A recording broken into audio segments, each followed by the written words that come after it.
Hello friends, welcome to my channel. Friends, आप लोगों के लिए हम लेकर के आए हैं, क्या चीज़ लेकर के आए हैं ये आप लोग देखोगे तो एकदम खुश हो जाओगे।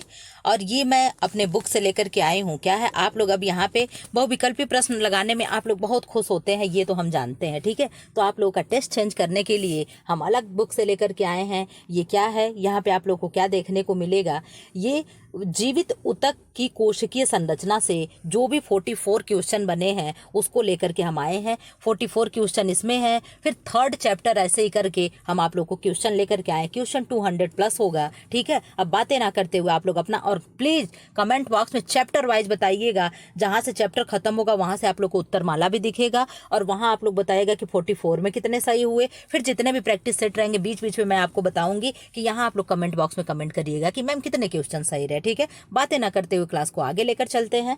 साइटोलॉजी विज्ञान की वह शाखा है जिसके अंतर्गत निम्न का विशेष रूप से अध्ययन किया जाता है। तो तंत्रिकाओं का, रक्तवाहिकाओं का, कोशिका का और ऊतक का। आप लोगों को 1 सेकंड नहीं 10 सेकंड का टाइम देंगे आंसर करने के लिए। आप लोग अपना अपना आंसर सेलेक्ट करें।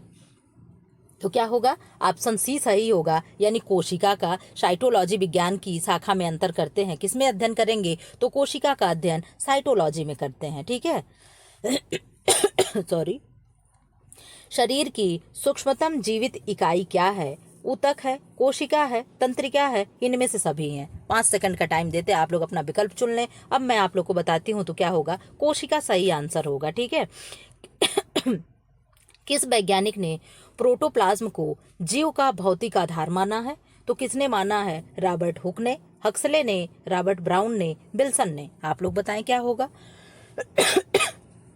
क्या होगा, हक्सले ने होगा। किसने किया है, हक्सले ने किया है।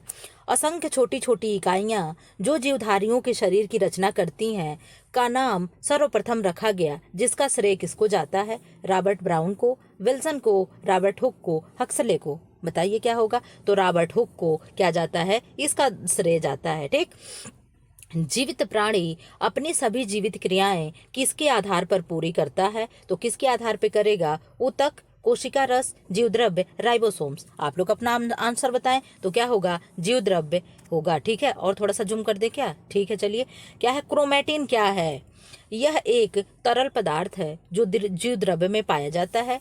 यह ऊर्जा केंद्र है जो कोशिका द्रव्य में पाया जाता है।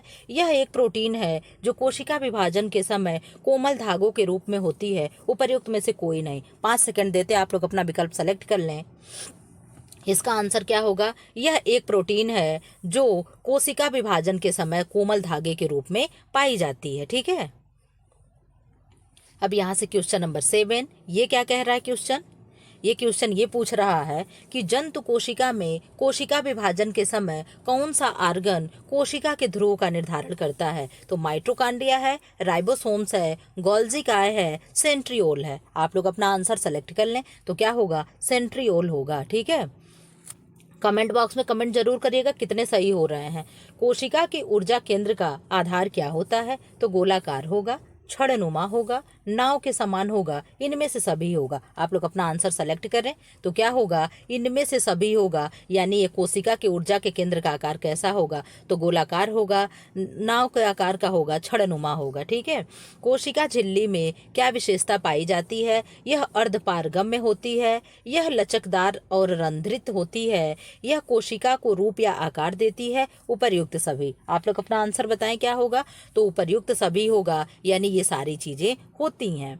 कोशिका के जीवन का मूल आधार मुख्य रूप से क्या है, जिसके न रहने पर कोशिका मृत मानी जाती है, माइटोकॉन्ड्रिया, सेंट्रियोल, केंद्रक और जीवद्रव्य। तो क्या माना जाएगा, यानी केंद्रक जो है ये क्या है, कोशिका के जीवन का मूल आधार के रूप में इसको जानते हैं। इसके न रहने पे कोशिका मृत मानी जाती है। अब क्या है, कैरियोकाइनेसिस किसे कहते हैं, कोशिकाओं के संगठित रूप को कहते हैं, कोशिका द्रव्य की विभाजन क्रिया को कहते हैं, केंद्रक के विभाजन को कहते हैं, उपर्युक्त में से किसी को नहीं कहते हैं। ठीक है, आप लोग अपना आंसर बताएं क्या होगा, तो क्या होगा, केंद्रक के विभाजन को क्या कहते हैं, कैरियोकाइनेसिस कहते हैं। ठीक है, अब डीएनए क्या है, यह एक कोशिका है, यह एक ऊतक है, यह न्यूक्लियक अम्ल है, उस उपर्युक्त में से सभी। आप लोग बताएं क्या है, डीएनए क्या है, डीएनए यह एक न्यूक्लिक अम्ल है। क्या है? यह एक न्यूक्लिक अम्ल है। ठीक है। क्वेश्चन कैसा लग रहा है कमेंट बॉक्स में जरूर बताएगा कि मैम क्वेश्चन बहुत अच्छे थे चाहे बुरा था। ठीक है, जो भी है। ठीक है। किस आर्गन के कारण कोशिका में जल संतुलन बना रहता है? गोल्जी बॉडीज में, वैक्यूल्स में, सेंट्रोसोम में, वसा बिंदु में। किस में होगा? आप लोग अपना आंसर बताएं तो किस में होगा? वैक्यूल्स में। ठीक है। कोशिका का परिवहन तंत्र किसे कहा जाता है? सेंट्रोसोम को, माइटोकॉन्ड्रिया को, एंडोप्लाज्मिक रेटिकुलम को और न्यूक्लियस को। किसको कहेंगे? आप लोग बताइए, किसको कहेंगे? एंडोप्लाज्मिक रेटिकुलम को क्या कहते हैं? कोशिका का परिवहन तंत्र कहते हैं। ठीक है। जंतु कोशिका वनस्पत कोशिका से भिन्न है क्योंकि इसमें क्या नहीं पाया जाएगा? इसमें प्लास्टिड्स पाए जाते हैं। जंतु कोशिका में रिक्तिकाएं पाई जाती हैं। उपर्युक्त में से कोई नहीं। आप लोग बताएं क्या सही होगा? क्लास 8th के बुक, 8th नहीं 8th ही है शायद, 8th में हम पढ़ाए हुए हैं कि उसमें साइंस की बुक में पढ़ाए, उसमें आप लोग जा करके देख लेंगी। बहुत विस्तार से दिया गया कि जंतु कोशिका और प्लांट कोशिका में क्या क्या होता है, क्या क्या नहीं होता है। ठीक है। तो क्वेश्चन नंबर 15 में क्या होगा? तो आप बता दोगी कि जंतु कोशिका में रिक्तिकाएं पाई जाती हैं। ठीक है। कोशिका द्रव्य में पाया जाने वाला कौन सा आर्गन प्रोटीन संश्लेषण का काम करता है? तो कौन करेगा? माइटोकॉन्ड्रिया, राइबोसोम्स, गोल्जी बॉडीज और क्या है? सेंट्रियोल। तो क्या होगा इसमें से? आप लोग ऑप्शन बताइए क्या होगा? तो आप कहोगे मैम क्या होगा? राइबोसोम्स होगा। ठीक है। किस क्रिया में क्रोमोसोम्स की संख्या दुगनी हो जाती है? मियोसिस में, माइटोसिस में, उपर्युक्त दोनों में, उपर्युक्त में से किसी में भी नहीं। तो आप क्या कहोगे कि मैम माइटोसिस जो क्रिया है इसमें क्या होती है? क्रोमोसोम्स की संख्या दुगनी हो जाती है। कौन सा जीव एक कोशिकीय है? तो जीवाणु है, अमीबा है, उपर्युक्त में से कोई नहीं, उपर्युक्त दोनों हैं। तो एक कोशिकीय जीव कौन होता है? तो एक कोशिकीय जीव क्या होगा? तो आप कह दोगे कि मैम दोनों होते, उपर्युक्त दोनों होंगे, यानी जीवाणु भी होंगे एक कोशिकीय और अमीबा भी क्या होगा? एक कोशिकीय होगा। ठीक है। फेफड़े के वायुकोश, ठीक है, जिसे एल्बुलाई कहते हैं, किस उपकला यानी एपिथेलियम टिश्यू के बने होते हैं? तो कैसे होंगे? शल्की होंगे, स्तंभाकार होंगे, रोमक होंगे, उपर्युक्त में से कोई नहीं होगा। तो क्या होगा? शल्की होगा। कैसा होगा? एल्बुलाई की संख्या कैसी होती है? शल्की होती है। ठीक है। रोमक उपकला किन स्थानों पर पाई जाती है? आमाशय में, ट्रैकिया यानी श्वास प्रणाली में, गर्भाशय नलिकाओं में, उपर्युक्त सभी में। तो कहाँ पाई जाएगी? गर्भाशय नलिकाओं में रोमक उपकला पाई जाती है। ठीक है। अब क्या है? गोबलेट कोशिकाएं क्या हैं? यह वह कोशिकाएं हैं जो कोशिका विभाजन में सहयोग करती हैं। यह भोजन के चयापचय में भाग लेती हैं। यह म्यूकस और श्लेष्मा उत्पन्न करती हैं। उपर्युक्त में से कोई नहीं। तो इनमें से क्या उत्तर सही होगा? इनमें से सही होगा यह भोजन के चयापचय में भाग लेती हैं। ठीक है। मांसपेशियां कौन से ऊतक से बनी होती हैं? उपकला ऊतक, संयोजी ऊतक, पेशी ऊतक और तरल ऊतक। तो किसकी बनी होती हैं? तो आप कहोगे मैम ये क्या होती हैं? पेशी ऊतक की बनी होती हैं। हृदय पेशी किस प्रकार के ऊतक से निर्मित है? तो संयोजी ऊतक, पेशी ऊतक, तरल ऊतक, तंत्रिका ऊतक। तो आप क्या बता दोगे कि मैम 23 का इसमें से क्या होगा? पेशी ऊतक होगा। ठीक है। क्या होगा? पेशी ऊतक होगा। ठीक। क्वेश्चन कैसे लग रहे हैं लास्ट में कमेंट बॉक्स में जरूर बताइएगा। कितने क्वेश्चन सही हो रहे हैं ये भी आप लोग बताते चलिएगा। ठीक है। रेखित पेशी ऊतक किस प्रकार के हैं? जो संयोजी ऊतक हैं, यह हमारी इच्छा से काम करते हैं, यह अनैच्छिक ऊतक हैं, उपर्युक्त में से कोई नहीं। तो आप इसको क्या बता दोगे कि मैम यह हमारी इच्छा से काम करते हैं, वो क्या होते हैं? रेखित पेशी कहलाते हैं। ठीक है। तरल ऊतक के मैट्रिक्स में कौन सा तरल पदार्थ पाया जाता है? जीव द्रव्य, म्यूकस, प्लाज्मा, इनमें से सभी। तो क्या पाया जाएगा? प्लाज्मा जो है क्या है? तरल ऊतक के मैट्रिक्स में भरा रहता है। ठीक है। युग्मक कोशिकाएं या गैमेट्स किन अम्लों के द्वारा निर्मित होते हैं? तंत्रिका ऊतक, तरल ऊतक, जनन ऊतक, इनमें से कोई नहीं। तो क्या होगा? जनन ऊतक जो होते हैं ये क्या होते हैं, युग्मक कोशिका या गैमेट्स के अम्लों के द्वारा निर्मित होते हैं। ठीक, एक प्रकार की अनेक कोशिकाएं मिलकर बनाते हैं कौन, कोशिका, ऊतक, अंग, तंत्र। आप लोग बताएं क्या होगा, तो क्या होगा, ऊतक जो है यानी टिश्यू जो है ये क्या बनाती है, एक प्रकार की अनेक कोशिकाएं मिलकर बनाती हैं। ठीक है, अंडाणु यानी ओबम को गर्भाशय की ओर प्रवाहित करने में सहायता मिलती है हृदय ऊतक से, रोम गति से, म्यूकस से, रक्त से। आप लोग बताइए किससे होगा, तो किससे होगा, रोम गति से क्या होता है, ओबम को क्या होता है, प्रवाहित होने में गर्भाशय की ओर क्या होता है, हेल्प मिलती है यानी सहायता मिलती है, उसे पुश करता है। ठीक है, पेशियों में सिकुड़ने तथा फैलने के लिए ऊर्जा कहाँ से मिलती है, रक्त से, माइटोकॉन्ड्रिया से, एटीपी से, ऑक्सीजन से। आप लोग बताइए क्या सही होगा, किससे होगा, एटीपी से। एटीपी का फुल फॉर्म क्या है, एडिनो ट्राई फास्फेट। क्या है, एडिनो ट्राई फास्फेट। ठीक है, प्लूरा क्या है, यह एक पेशी ऊतक है, यह फेफड़ों को ढकने का काम करती है, यह हृदय के ऊपर का आवरण है, उपर्युक्त सभी। आप लोग बताइए क्या होगा, तो इसमें क्या होगा, यह फेफड़ों के ढकने का काम करती है। एक प्लूरा क्या होती है, एक झिल्ली होती है। ठीक है, न्यूरॉन्स क्या है, न्यूरॉन्स क्या है, यह एक प्रकार की पेशी तंतु है, यह एक तंत्रिका कोशिका है, तंत्रिका कोशिका तथा उसके प्रवर्धन का सम्मिलित रूप है, उपर्युक्त सभी है। आप लोग बताएं क्या होगा, तो तंत्रिका कोशिका और उसके प्रवर्धन का सम्मिलित रूप क्या है, न्यूरॉन्स कहलाता है। ठीक, कौन से ऊतक में इम्यून करने वाले पदार्थों का निर्माण होता है जो शरीर को रोम मुक्त रखने में सहायक होते हैं, पेशी ऊतक, तंत्रिका ऊतक, लसिकाभ ऊतक और वसा ऊतक। आप लोग बताइए आंसर क्या होगा, 32 का क्या होगा, लसिकाभ ऊतक है। ठीक है, बच्चे के जन्म के समय नाभिरज्जु में विद्यमान क्या है, वार्टोन्स।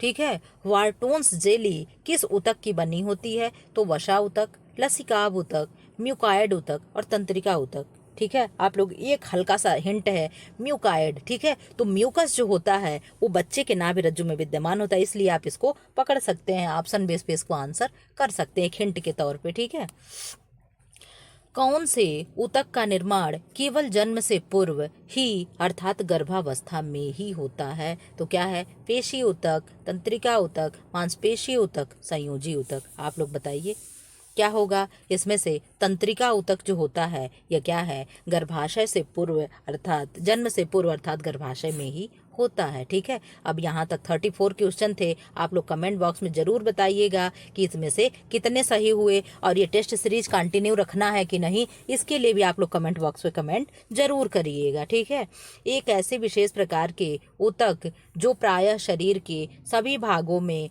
व ऊतकों में पाए जाते हैं क्या हैं, पेशी ऊतक, संयोजी ऊतक, तरल ऊतक, तंत्रिका ऊतक। अब आप लोग बताइए इसमें से क्या होगा, तो इसमें से क्या होगा, संयोजी ऊतक यानी कनेक्टिंग टिश्यू जो है ये क्या है, एक प्रकार का सभी भागों के ऊतक में पाए जाते हैं।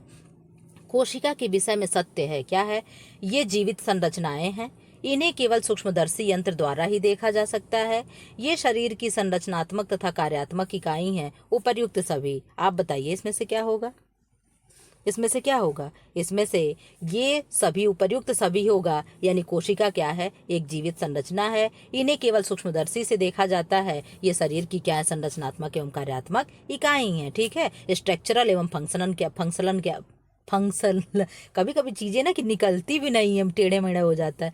अनेक कोशिकाओं के मिलने से बनने वाली रचना क्या है, तो शरीर है, तंत्र है, ऊतक है, अंग है। आप लोग बताइए क्या, ये क्वेश्चन बहुत ही ईजी है, तो आप लोग क्या कहोगे, मैम टिश्यू है, हम टिश्यू का चैप्टर पढ़ रहे हैं तो यही ही होगा। ठीक है, आच्छादक कोशिकाएं पाई जाती हैं शरीर की अस्थियों में, शरीर की पेशियों में, शरीर के रक्त में, शरीर की झिल्लियों में। तो आप लोग आंसर बताएं क्या होगा, कहोगे आप शरीर की झिल्लियों में आच्छादक कोशिकाएं पाई जाती हैं। मानव शरीर रचना में एक इकाई है, ऊतक है, ज्ञानेंद्रियां हैं, कोशिका है, अंग है। आप लोग बताएं इसमें से क्या होगा, तो कोशिका होगा यानी टिश्यू होगा। ठीक है, क्या है, मानव शरीर रचना की एक इकाई क्या है, इसी से तो मिलकर के शरीर का निर्माण होना शुरू होता है। एक ऊतक जो दूसरे ऊतक से जोड़ने का कार्य करते हैं। पेशी ऊतक, तंत्रिका ऊतक, उपकला ऊतक, संयोजी ऊतक। अब बताइए क्या होगा, कौन जोड़ेगा? संयोजी यानी क्या है? Connecting tissue. और इसका एग्जाम्पल क्या होगा? तो आप कहोगे मैम ब्लड होगा। क्या होगा? ब्लड होगा। जीवित कोशिका का लक्षण नहीं है वृद्धि, स्थिरता, गति, श्वसन। तो जीवित अगर कोशिका है तो क्या होगा? वो स्थिर नहीं होगा। क्या नहीं होगा? वो स्थिर नहीं होगा। उसकी वृद्धि भी होगी, वो गति भी करेगा और वो श्वसन भी करेगा। ठीक है। कोशिका में पाई जाने वाले कुछ रिक्त स्थान जिसमें कार्बनिक तथा अकार्बनिक लवण खाद्य पदार्थ के रूप में पाए जाते हैं, उसको क्या कहते हैं? केंद्रक, सेंट्रोसोम, रिक्तिकाएं, माइटोकॉन्ड्रिया। अब इसमें से आप लोग बता दें कि क्या सही होगा? क्या सही होगा? इसमें से सही होगा रिक्तिकाएं। ठीक है। कोशिका की वृद्धि और प्रजनन का अनिवार्य अंग है राइबोसोम्स, केंद्रक, सेंट्रोसोम, रिक्तिकाएं। अब आप लोग कमेंट बॉक्स में बताएं कि क्या होगा। इसमें क्या होगा? इसमें होगा केंद्रक। ठीक है। किस वैज्ञानिक ने प्रत्येक प्राणी की अनेक इकाइयों का संगठित समूह कहा है? ग्रे ने कहा है, विल्सन ने कहा है, हक्सले ने कहा है, रॉबर्ट ब्राउन ने कहा है। तो किसने कहा है? विल्सन ने कहा है। फ्रेंड्स, ये क्वेश्चन थे किसके थे? कोशिका से, यानी जीवित ऊतक की कोशिकाएं, संरचनाएं जो होती हैं उससे ये एमसीक्यू था। 44 एमसीक्यू था। और आप लोग इसमें कमेंट बॉक्स में जरूर बताइएगा कि कितना सही हुआ। अब यहाँ से हम लोग किस चैप्टर के लिए देखेंगे? अब यहाँ से जो है क्या है, सकेट एंड वाल, यानी जो भी जोड़ वगैरह अस्थियों से हम लोग यहाँ क्या करेंगे? क्वेश्चन देखेंगे। ठीक है। कंकाल तंत्र तथा संधियां।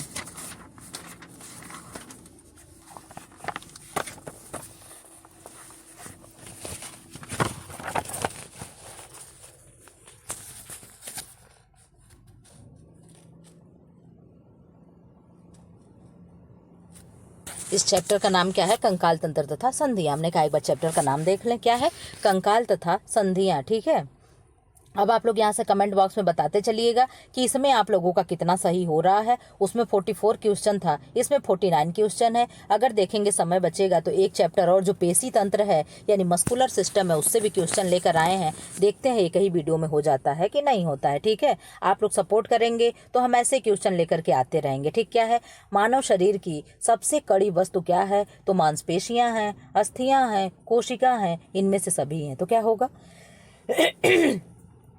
इनमें से क्या होगा? आप लोग बताइए क्या होगा? तो ये अस्थियां जो होती हैं क्या है? मानव शरीर की सबसे कड़ी संरचना हमारी क्या होती है? बोन्स होती हैं। ठीक है। अस्थियों के अंदर खोखले भाग में एक गूदा सा भरा रहता है जिसे क्या कहते हैं? मांसपेशी कहते हैं, उपास्थि कहते हैं, अस्थिमज्जा कहते हैं। इनमें से कोई नहीं। तो आप क्या बताओगे? आप कहोगे मैम इसे अस्थिमज्जा कहते हैं। और इसी में क्या होता है? इसी को बोन मैरो कहते हैं। और इसी बोन मैरो में क्या होता है मैम? ब्लड का निर्माण होता है। ठीक है। ये बोन्स हो गया और इसमें क्या है? वही गुद्दादार मांस भरा हुआ है। और इसी में क्या होता है? हमारे ब्लड का फॉर्मेशन होता है, यानी ब्लड का निर्माण होता है। ब्लड हमारा यहीं बनता है। इसे क्या कहते हैं? इसे ही हम बोन मैरो कहते हैं। ठीक है। क्या कहते हैं? बोन मैरो कहते हैं। ठीक।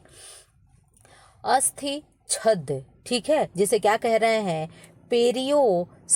पेरियोस्टम। ठीक है। क्या कहेंगे? पेरियोस्टम क्या है? तो अस्थियों में भरे हुए गूदे को कहते हैं। अस्थियों और उपास्थियों के बने ढांचे को सामूहिक रूप से कहते हैं। अस्थियों को ढकने वाला कड़ा आवरण होता है। उपर्युक्त में से कोई नहीं। अब आप बताइए क्या होगा? तो अस्थियों को ढकने वाला कड़ा आवरण जो होता है क्या कहलाता है? अस्थि छद कहलाता है। क्या कहलाता है? अस्थि छद कहलाता है। ठीक है। उपास्थि क्या है? उपास्थि डैश डैश डैश नामक पदार्थ होते हैं। अस्थिमज्जा, कॉन्ड्रिन, कैल्शियम और ओसिन। तो ओसिन क्या हो गया? हड्डियों के प्रोटीन को क्या कहते हैं? ओसिन कहते हैं। अस्थिमज्जा यानी बोन मैरो हो गया। और कैल्शियम आप लोग जानते हो। आप लोग आंसर सही करो कि मैम क्या होगा? कॉन्ड्रिन नामक पदार्थ क्या होते हैं? उपास्थि से बने होते हैं। ठीक है। हमारे हाथों व टांगों की अस्थियों के लचीले, लंबे व खोखले होने के से क्या लाभ होता है? बताइए। हाथ पैर अन्य अंगों से लंबे रहते हैं। इससे काम करने में, जैसे सामान उठाने में लाभ रहता है। ठीक है। सामान उठाने में लाभ रहता है। इससे शरीर लचीला, दृढ़ व बोझ उठाने में समर्थ रहता है। उपर्युक्त सभी। अब आप बताइए कि इसका आंसर क्या होगा। आप कहोगे मैम उपर्युक्त सभी है, क्योंकि हाथ पैर खोखले होते हैं, वो लंबे होते हैं, तो काम करने में क्या होता है, सामान उठाने में सहायक होंगे। और हाथ पैर अन्य अंगों से लंबे होते हैं, और ये क्या है, शरीर का बोझ उठाने में लचीला होना क्या होता है, उनके लिए अच्छा हो जाता है, तभी वो सामान को उठा पाते हैं। अस्थि में अंतरा कोशिका द्रव्य पाया जाता है, जिसे ओसीन कहते हैं, से बनता है। किससे बनता है? ओसीन जो है किससे बनेगा? कैल्शियम से, प्रोटीन से, अस्थिमज्जा से, इनमें से सभी से। तो आप बताइए क्या होगा। आप कहोगे मैम प्रोटीन से, हमें बताए ना, हड्डियों का प्रोटीन क्या होता है, ओसीन प्रोटीन होता है। ठीक है। हमारे शरीर के किस भाग में टेढ़ी मेढ़ी अस्थियां पाई जाती हैं? तो रीढ़ में, जबड़ा व तालू में, कनपट्टी में, इनमें से सभी में। आप बताइए क्या होगा। 1 सेकंड हमें टाइम दे दीजिए, तब तक हम कुछ कर लें। आप यहाँ पे अपना देखते रहिए। ठीक है। इसमें से क्या होगा, आप लोग अपना आंसर दे दें कि मैम 7वें का क्या सही होगा। 1 सेकंड। चलिए ठीक है, मेरा भी काम हो गया। अब आप इसमें से बता दो कि मैम 7वें का होगा डी, इनमें से सभी। जबड़ा व तालू की भी अस्थि क्या होती है, टेढ़ी मेढ़ी होती है। ठीक है। रीढ़ की हड्डी भी टेढ़ी मेढ़ी होती है। और ये जो आप बता रही हो कि कनपट्टी यानी कान की हड्डी भी यानी क्या होती है, टेढ़ी मेढ़ी होती है। ठीक है। अब क्वेश्चन नंबर 8 हम लोग देख लेते हैं। जत्रुकास्थि। ठीक है, ये हिंदी है। जत्रुकास्थि हमारे शरीर में पाई जाने वाली जो डैश डैश डैश आकार की होती है, तो ये जत्रुकास्थि कहाँ की हड्डी होती है? तो आप कहोगे मैम ये कहाँ की है, ये चमगादड़ में पाई जाती है। ठीक है। कहाँ की पाई जाएगी? चमगादड़ के आकार की हड्डी जो होती है, ये जत्रुकास्थि होती है। ठीक है। अभी आप लोग को बताना है कमेंट बॉक्स में कि जत्रुकास्थि हड्डी कहाँ पाई जाती है। बाकी हम कक्षा 10 के जो होम साइंस का बुक है, उसमें जो बोन्स वाला चैप्टर दिया, उसमें आप लोग को हिंदी के सारे नाम हम आप लोग को दिखा देंगे। ठीक है। गोल गोल छोटी अस्थियां शरीर के किस अंग में पाई जाती हैं? टांगों में, खोपड़ी में, कलाई में, रीढ़ में। अब आप बता दीजिए कहाँ पाई जाती है। तो कलाई में जो होती है हमारे, क्या होती है, इस तरीके से हाथ के पंजे अगर मान लीजिए होते हैं। ठीक है। तो यहाँ पे जो कलाई होती है, इस तरीके से करके यहाँ पे 7 हड्डियाँ या 5 हड्डियाँ होती हैं जो गोल गोल होती हैं, और ऐसे जब हम मुट्ठी बांधते हैं तो एक दूसरे के ऊपर क्या होती हैं, चढ़ जाती हैं। ठीक है। खोपड़ी में किस आकार की अस्थियां पाई जाती हैं? तो लंबी, चपटी, छोटी, टेढ़ी और मेढ़ी। तो किस आकार की अस्थियां पाई जाएंगी? आप लोग कमेंट बॉक्स में तुरंत कमेंट करके बताइए कि किस आकार की पाई जाएंगी। तो खोपड़ी में चपटी अस्थि पाई जाती है। कैसी? चपटी अस्थि पाई जाती है। ठीक है। देखिए चैप्टर का नाम क्या? कंकाल तंत्र तथा संधियां। ठीक है। अब यहाँ से हम लोग देखते हैं। कहते हैं कि नवजात शिशु को खड़ा करने की कोशिश नहीं करनी चाहिए, अन्यथा क्या होगा? टांगे घुमावदार हो जाएंगी, गर्दन झुक जाएगी, कमर झुक जाएगी, इनमें से सभी हो जाएगा। तो आप लोग बताएं क्या होगा। ये सभी हो जाएगा, क्योंकि छोटा बच्चा अभी क्या है, खड़े होने योग्य नहीं है। ठीक है। सोते समय अधिक मोटा या ऊंचा तकिया बच्चे को प्रयोग नहीं करने देना चाहिए। क्यों? क्योंकि गर्दन में दर्द हो जाएगा, कमर में दर्द हो सकता है, गर्दन की कोशिकाएं आगे की ओर झुक जाएंगी। उपर्युक्त में से कुछ नहीं। आप लोग बताइए क्या होगा। तो इसमें से क्या होगा? गर्दन की कोशिकाएं आगे की ओर झुक जाएंगी। ठीक है। ऐसे में कौन कोमल अंग है जिन्हें अस्थियां सुरक्षित प्रदान करती हैं, सुरक्षा प्रदान करती हैं? खोपड़ी, हृदय और फेफड़े, पसलियां, इनमें से सभी। अब आप बताइए आपके हिसाब से क्या आंसर होगा।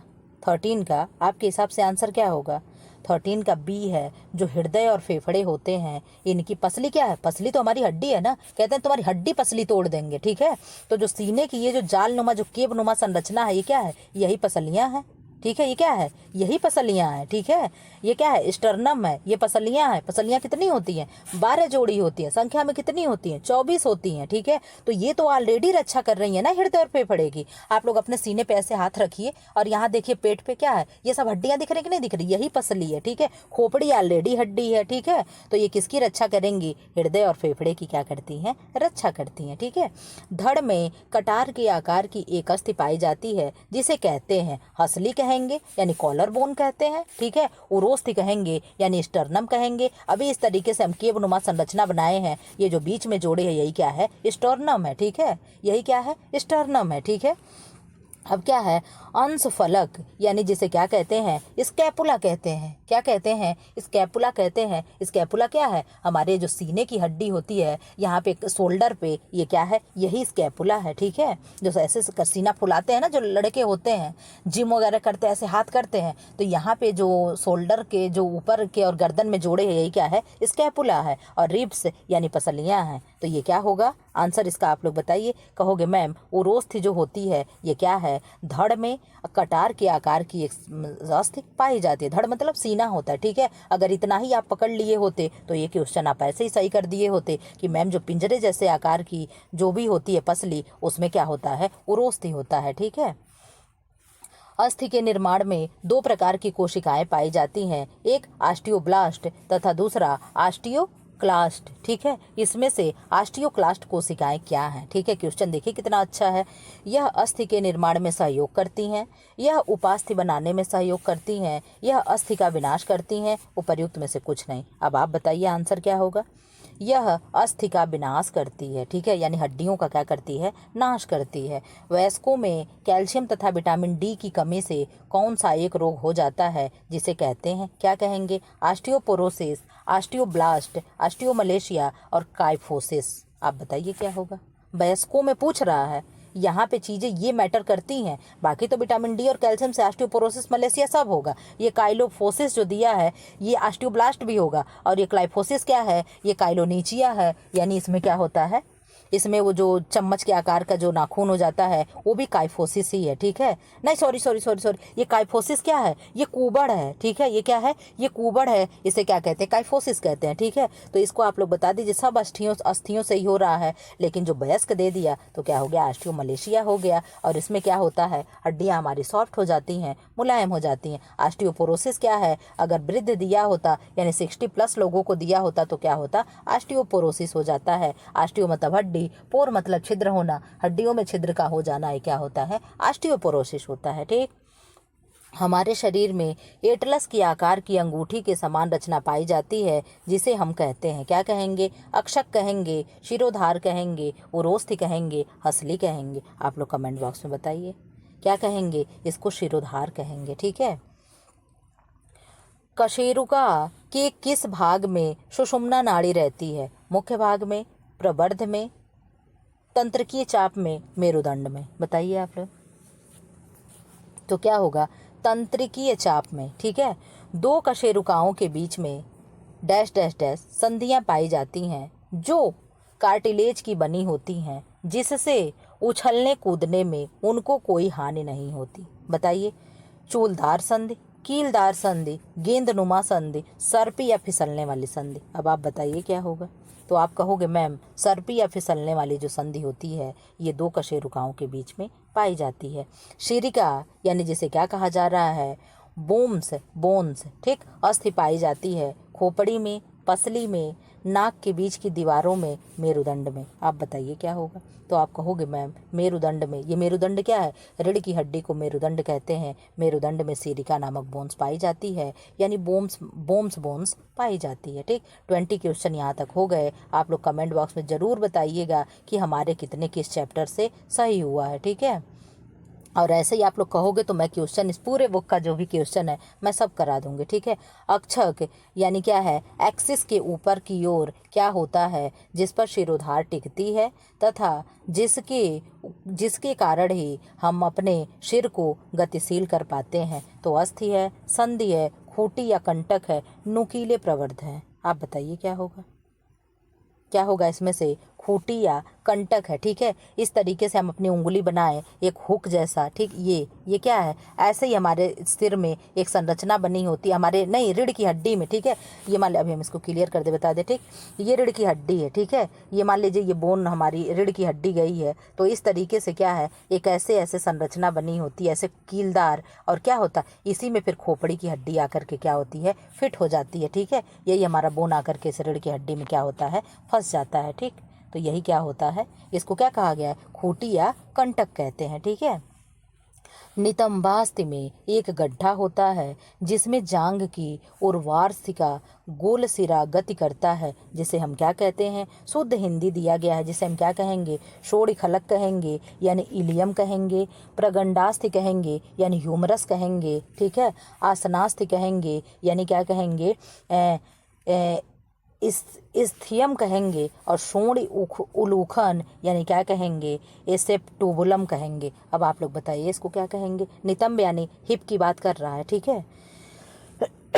इसको क्या कहेंगे, शोण उलूखन कहेंगे, ठीक है।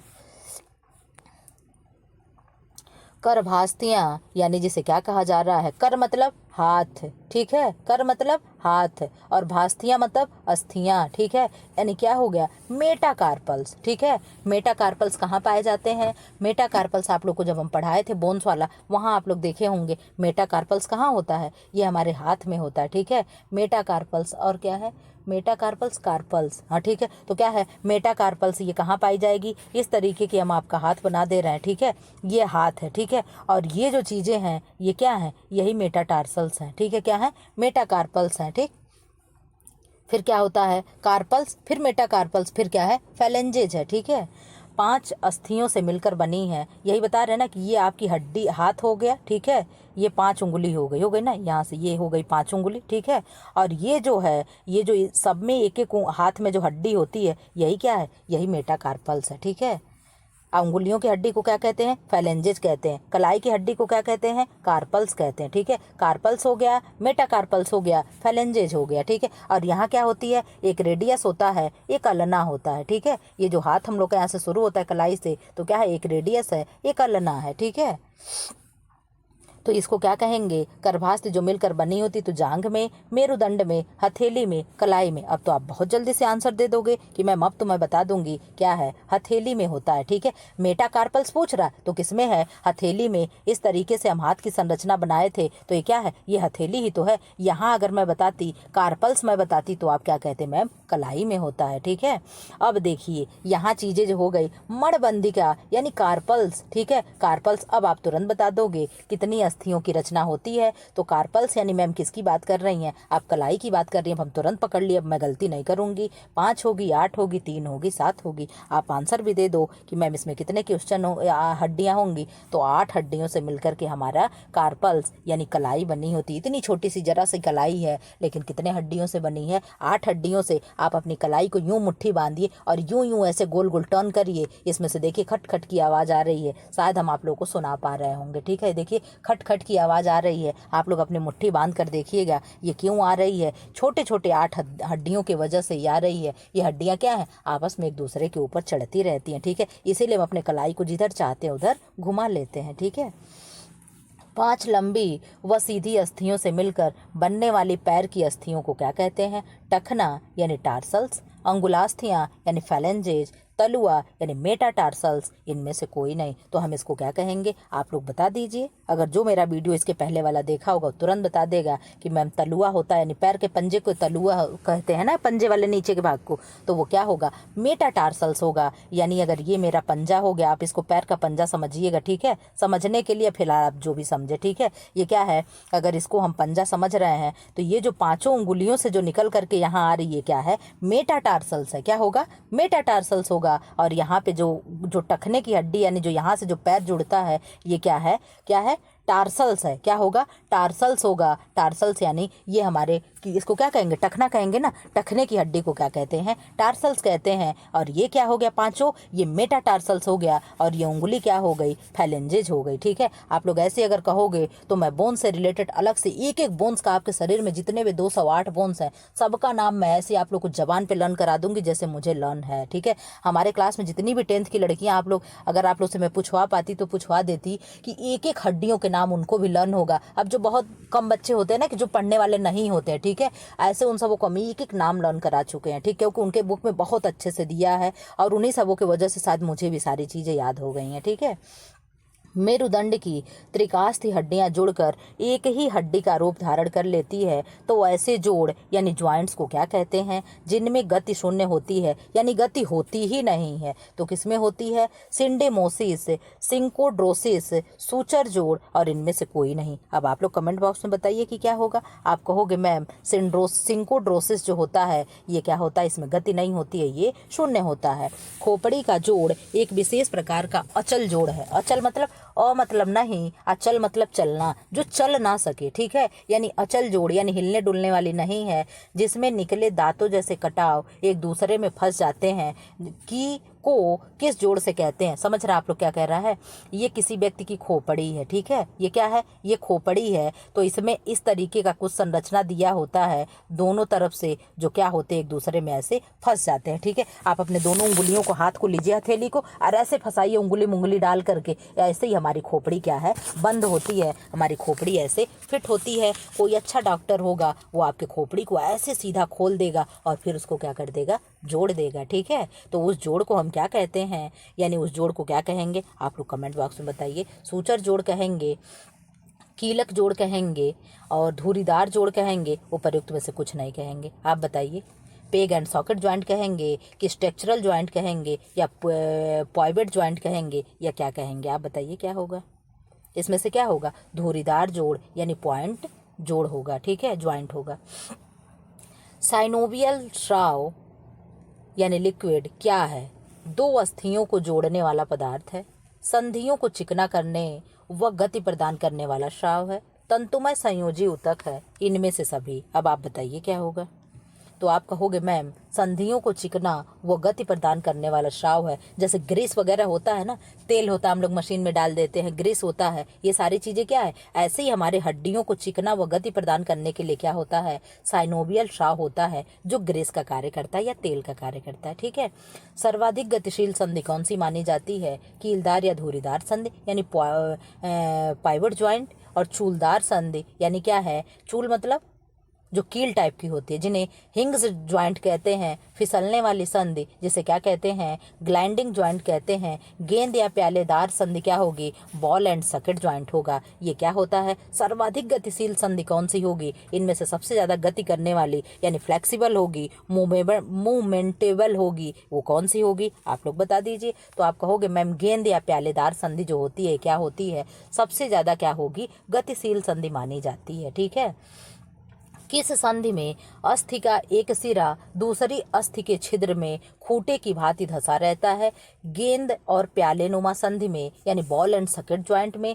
कीलदार या धुरीदार संधि जिसे पॉइवेट ज्वाइंट कहते हैं। चूलदार संधि जिन्हें हिंज ज्वाइंट कहते हैं। और पर्याण संधि जिसे क्या है? सैडल ज्वाइंट कहते हैं। अब आप तुरंत बता दोगे कि मैम यहाँ भी खूंटा और छिद्र की बात कर दी है, तो हम पक्का हम लोग किसके साथ जाएंगे? कीलदार एवं धुरीदार के साथ जाएंगे, ठीक है। आप किसके साथ जाओगे? कीलदार या धुरीदार संधि के साथ जाओगे, यानी पॉइवेट ज्वाइंट के साथ जाएंगे आप लोग, ठीक है। अब यहाँ 30 क्वेश्चन हो गए। इसके बाद ये आपका चैप्टर क्या होगा? खत्म हो जाएगा, ठीक है। आप लोग कमेंट बॉक्स में ज़रूर कमेंट करिएगा कि मैम कितना मेरा सही हुआ, कैसा क्वेश्चन था, कैसा नहीं था, ठीक। संधान संधि यानी क्या कहेंगे? सैम्पेसिस संधि कौन सी है? चल संधि, अचल संधि, अपूर्ण संधि, इनमें से कोई नहीं। अब आप बताइए क्या होगा? आप कहोगे मैम अपूर्ण संधि है, ठीक है। स्कंधास्थि, स्कंध मतलब कंधा, शोल्डर, और आस्थि मतलब हड्डी, ठीक है, यानी शोल्डर की हड्डी या अंश मेखला का ऊपरी छोटा व चपटा भाग क्या कहलाता है? जिसमें हंसली संचालित रहती है। हंसली आप लोग जानते हैं जिसे नेक बोन कहते हैं, कॉलर बोन कहते हैं, ठीक है, इसी को ब्यूटी बोन भी कहते हैं। इसको क्या कहेंगे? अनुप्रस्थ प्रवर्ध, तंत्रिका मेहराब, और क्या है? एक क्रोमियन प्रवर्ध अक्षक, इसको क्या कहेंगे?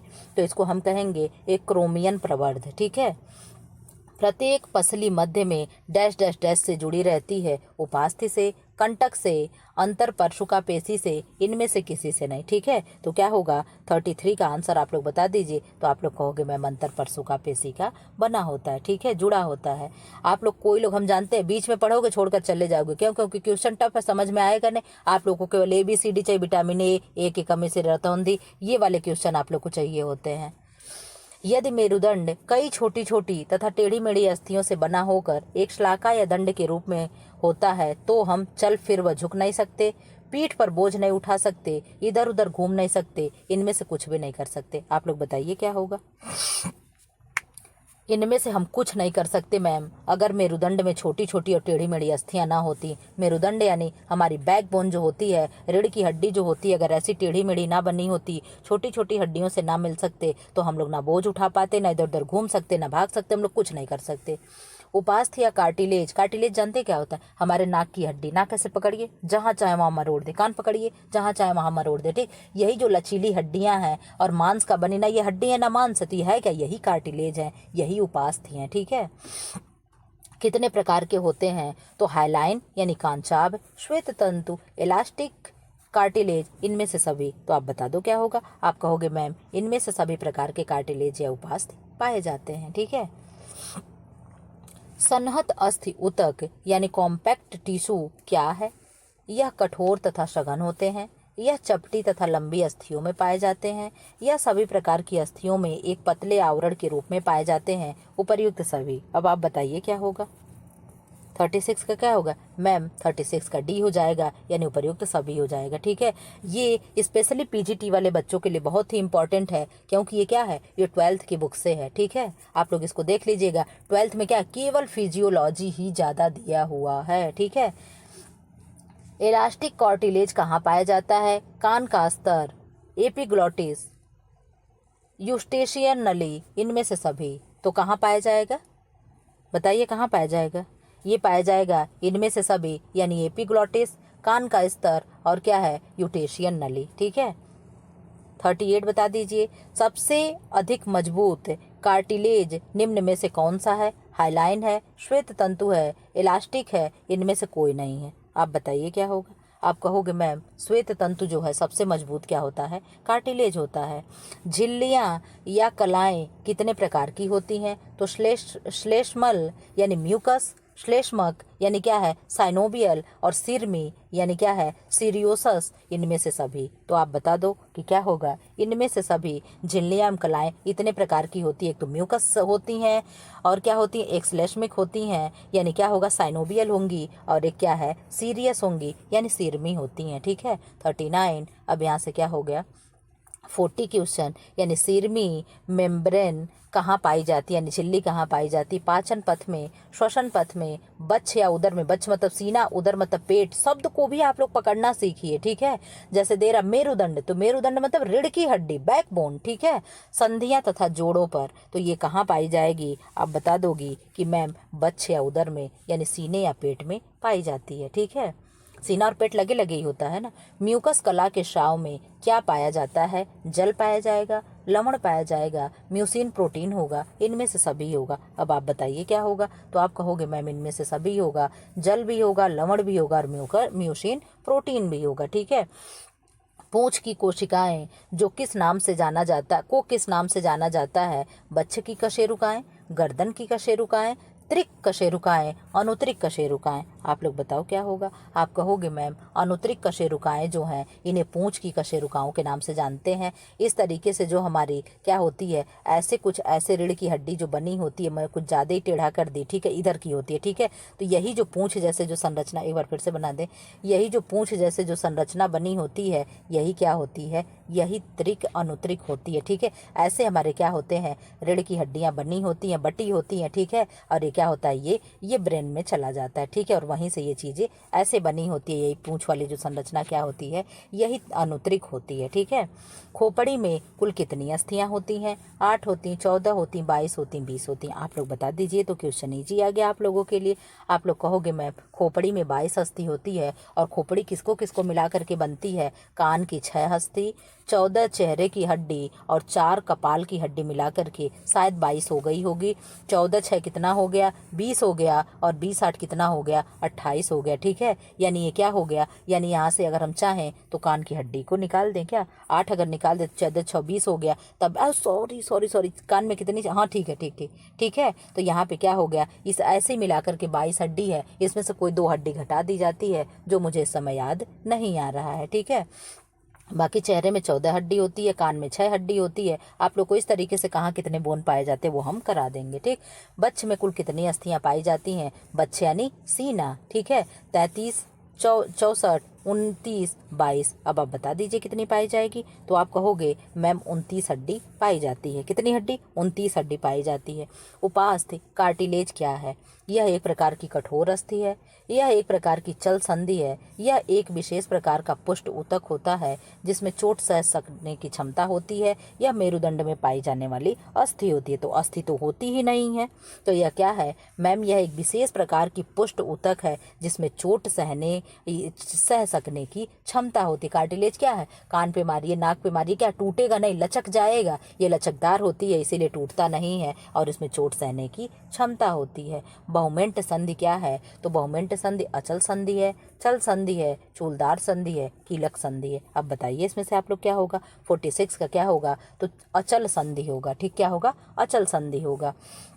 मानव के मस्तिष्क कोश की अस्थियां परस्पर किस प्रकार की संधि से जुड़ी रहती हैं? चल संधि, अपूर्ण संधि, अचल संधि, कब्जा संधि। अब आप बताइए क्या होगा? तो आप कहोगे मैम अचल संधि जो होती है मस्तिष्क के कोश की अस्थियों को परस्पर इसी प्रकार जोड़े होती है। ठीक, शरीर में अस्थियों की उपयोगिता है क्योंकि यह क्या करती हैं?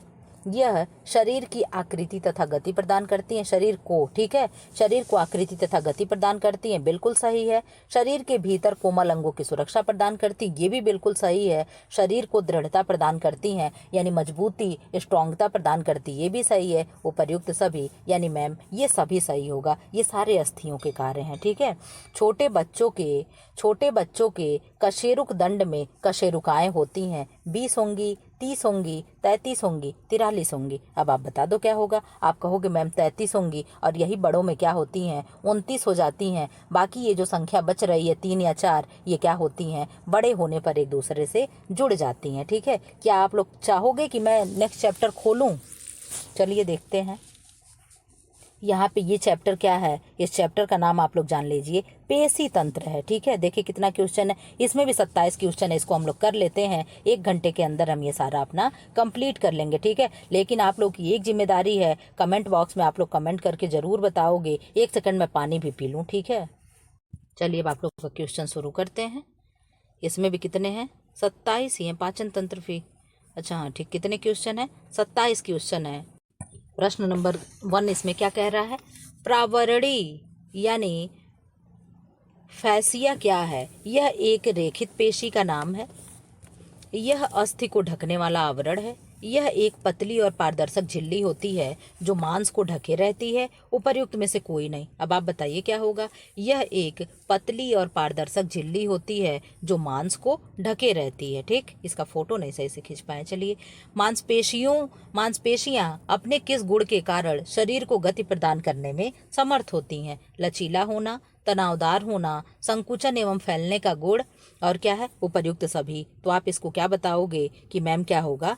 तनाव, संकुचन एवं फैलने का गुण होगा। ठीक है, पेशियों के सिरे अस्थियों से किसके द्वारा बंधे होते हैं? संधियों द्वारा, ऊतक द्वारा, कोशिकाओं द्वारा, कंडराओं द्वारा। अब आप बताओ क्या होगा? आप कहोगे मैम कंडराओं द्वारा। ठीक है, किससे होगा? पेशी और सिरे, पेशियों के सिरे अस्थियों से जुड़े होते हैं। ठीक, और बोन टू बोन किससे होता है? अगर हड्डी को हड्डी से जोड़े है तो वो क्या होगा? वो आप कहोगे मैम लिगामेंट होता है, BBL। ठीक है, बोन टू बोन किससे होगा? लिगामेंट से होगा। ठीक है, और ये कंडरा मतलब टेंडन होता है, यानी जो ये हमारी हड्डी है ये इस तरीके से मांस में भरी हुई है, तो ये जो जुड़ी हुई है हड्डी, ये किससे जुड़ी हुई है? कंडराओं से, यानी टेंडन से जुड़ी हुई है। ठीक है, अब देखिए यहाँ आ गया कंडराएं। टेंडन क्या है? यह एक ऊतक है, यह चल संधि का एक प्रकार है, यह पुष्ट रेशे हैं जो पेशियों को अस्थियों से जोड़ता है। उपर्युक्त में से कोई नहीं। अब आपको बहुत क्लियर आंसर हो गया, आप बहुत ही क्लियर आंसर हो गया। आप इसको तुरंत बता लोगे कि मैम ये किससे जुड़े होते हैं? कंडराओं वाला प्रश्न किससे जुड़े होंगे? तो आप बता दोगे कि मैम ये क्या है? ये क्वेश्चन नंबर क्या है? 4 है तो आप इसको कह दोगे मैम किससे जुड़ा होगा, तो सी ऑप्शन हो गया, यानी यह पुष्ट रेशे जो पेशियों को अस्थियों से जोड़ते हैं। ठीक है। क्वेश्चन नंबर 5 क्या है, जब पेशियां गति करते समय संकुचित होती हैं तो वो क्या होंगी, लंबाई में बड़ी हो जाती हैं, लंबाई में छोटी हो जाती हैं, कोई प्रभाव नहीं पड़ता, उपर्युक्त में से कोई सही नहीं है। तो आप क्या बता दोगे, आप कह दोगे लंबाई में यह क्या होती हैं, छोटी हो जाती हैं। ठीक है। क्वेश्चन नंबर 6 क्या है, तो क्वेश्चन नंबर 6, शरीर में लगभग पेशियां होती हैं तो कितनी होंगी, 100 से 200 मांसपेशियां, 50 से 100, 500 से 600 मांसपेशियां, 200 से 300। तो आप कितना कह दोगे, मैम 500 से 600 जो मांसपेशियां होती हैं हमारे शरीर में होती हैं। ठीक है। अब यहाँ क्या है, कंकालीय पेशियां हैं, ऐच्छिक पेशी, अनैच्छिक पेशी, उपर्युक्त दोनों, उपर्युक्त में से कोई नहीं। कंकाली मतलब जो हमारे हड्डियों की पेशियां होती हैं वो कैसी होती हैं, तो आप बता दो, ऐच्छिक होंगी, अनैच्छिक होंगी, क्या होंगी, आप ये बता दीजिए। तो आप कह दोगे मैम दोनों होती हैं, ऐच्छिक और अनैच्छिक दोनों होती हैं। ठीक है। ऐच्छिक मतलब जो हमारे इच्छा से चलें, और अनैच्छिक मतलब वो भी जो हमारे इच्छा से चलें। ठीक है। अरे जो हमारे इच्छा से ना चलें, ठीक है, वो क्या होती हैं, अनैच्छिक होती हैं। ठीक। और ऐच्छिक मतलब जो हमारे इच्छा से चले। ठीक है। अब यहाँ पे होगा क्वेश्चन नंबर 9, मांसपेशियाँ शरीर के किस भाग में पाई जाती हैं, शरीर के मुख्य बाह्य अंगों में, शरीर के कोमल अंगों में, शरीर के लगभग सभी स्थानों में, उपर्युक्त में से कोई नहीं। आप बताइए क्या होगा, तो आप कहोगे मैम शरीर के लगभग सभी स्थानों में क्या होता है, मांसपेशियाँ पाई जाती हैं।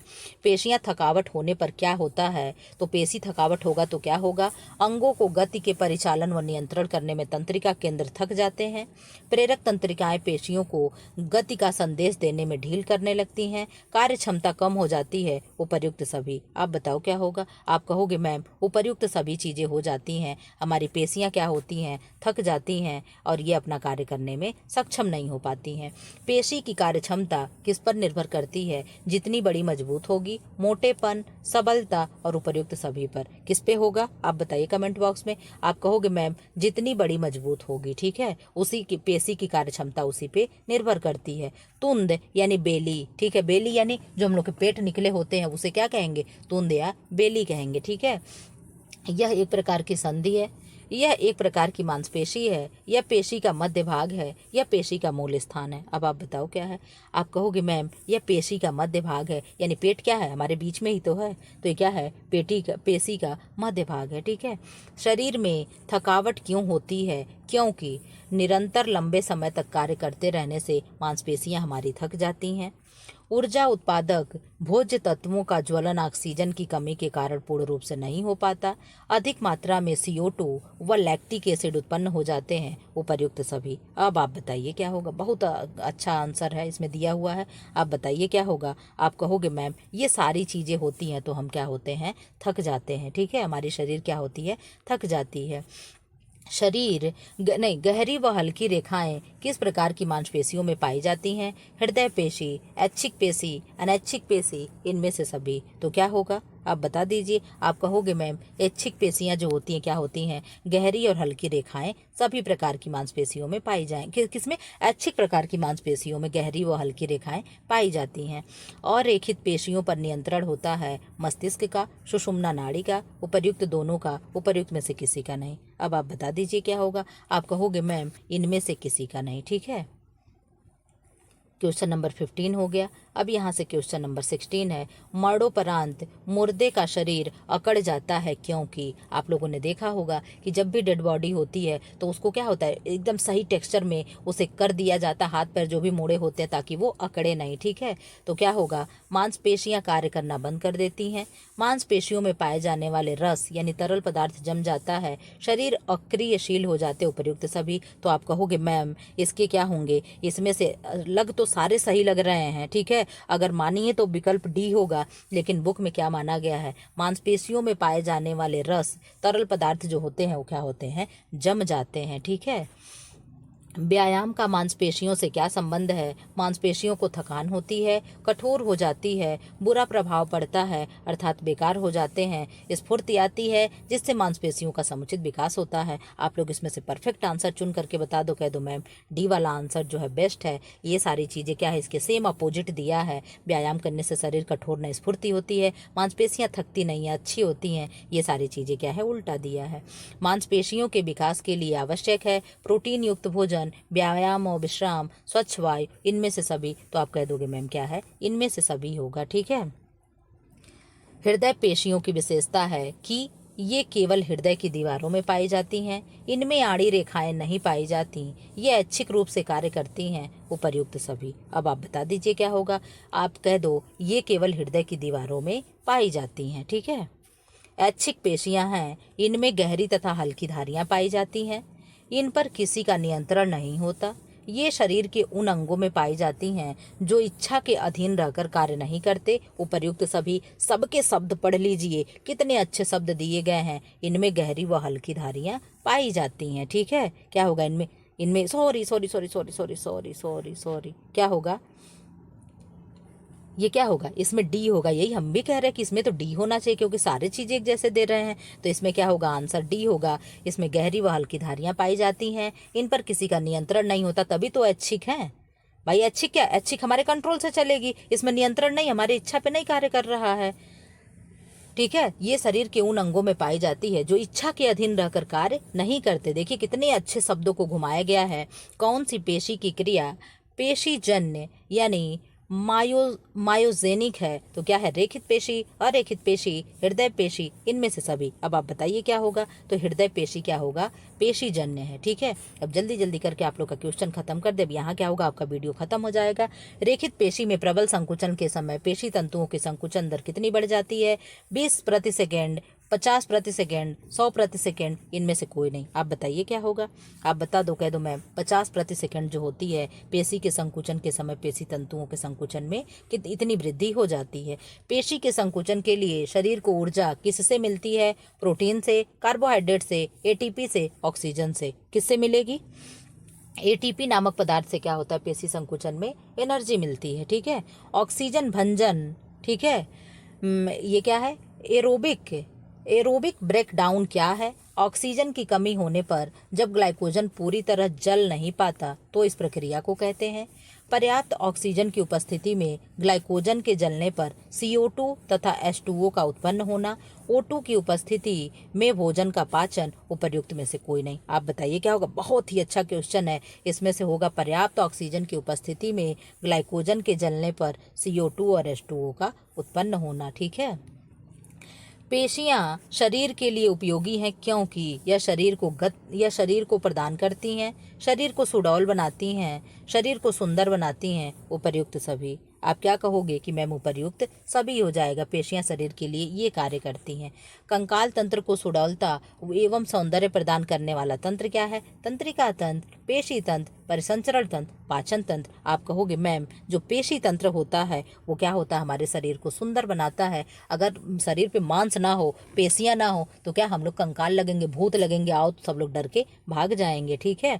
हमारे शरीर में त्वचा के नीचे तथा अस्थियों के ऊपर पाई जाती है, क्या होती है, रक्त कणिकाएं यानी ब्लड कार्पसेल्स, मांसपेशियां, लसिका ग्रंथियां, इनमें से कोई नहीं। आप बता दो क्या होगा मैम, मांसपेशियां ही तो होती हैं। ठीक है। अब ये आप लोग का 3 चैप्टर हम एक ही में कंबाइन करके पढ़ा दिए। पेशी तंत्र और क्या था, कोशिका से संबंधित, और एक क्या था, अस्थि एवं उसकी संधियों से रिलेटेड 3 चैप्टर एक ही में करके पढ़ा दिए हैं। फ्रेंड्स ऐसे ही वीडियो पाने के लिए मेरे चैनल को लाइक करें, शेयर करें एंड सब्सक्राइब करें। Thanks for watching. Please please please support करें, लाइक करें, शेयर करें। ठीक। और आप लोग कमेंट बॉक्स में जरूर बताइएगा आप लोग के कितने सही हुए हैं। मुझे मालूम होना चाहिए कि आपके कितने तीनों चैप्टर से कि इतना मैम मेरा सही हुआ है। ठीक। Thanks for